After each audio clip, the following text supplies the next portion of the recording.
Hey Phil, in this humble Canadian's opinion, by the way, my name's Pete.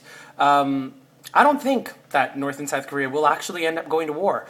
I think what will basically happen is that there'll be a lot more posturing on both sides, and then the big boy, China, is going to come in and kind of say, simmer the fuck down.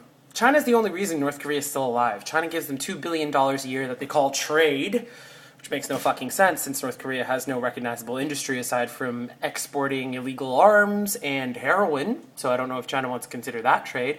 But I think this puts China in a really fucking unique geopolitical situation where China has to make the decision between backing their longtime ally, North Korea, known as the most evil and corrupt country in the world, or backing one of their largest trade partners, South Korea. They do $180 billion worth of business with the fucking South every year.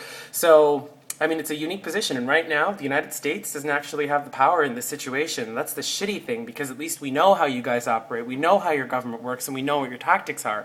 China is the one with the strong hand in this situation, and if there really should be any question that's being asked is who will China back? Is it more important that they protect their border with North Korea and prevent 4 million refugees, which is the estimate from the United Nations Human or High Commission on Refugees states that 4 million North Koreans will flood into China in the event of war. Are they willing to absorb 4 million people, or are they going to protect $180 billion worth of business in a world economy where everyone's fallen to shit? That they're going to have to choose business with the South or a longtime ally with the North. And frankly, we know what China's human rights record is. We know what China's take on human rights are.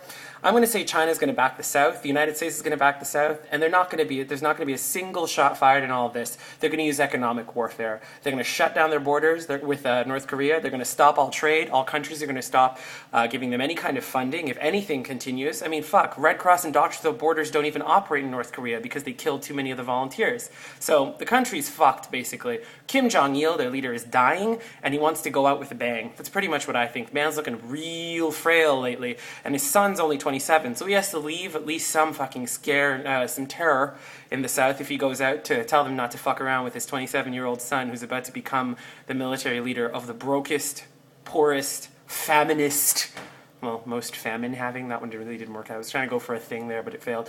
But in any case, Kim Jong's out. Kim Un, or whatever his name is in, and I'm pretty sure that China calls the shots on this one, and they're going to protect trade routes. So here's hoping that nothing really bad happens and North Korea just kind of collapses in on itself.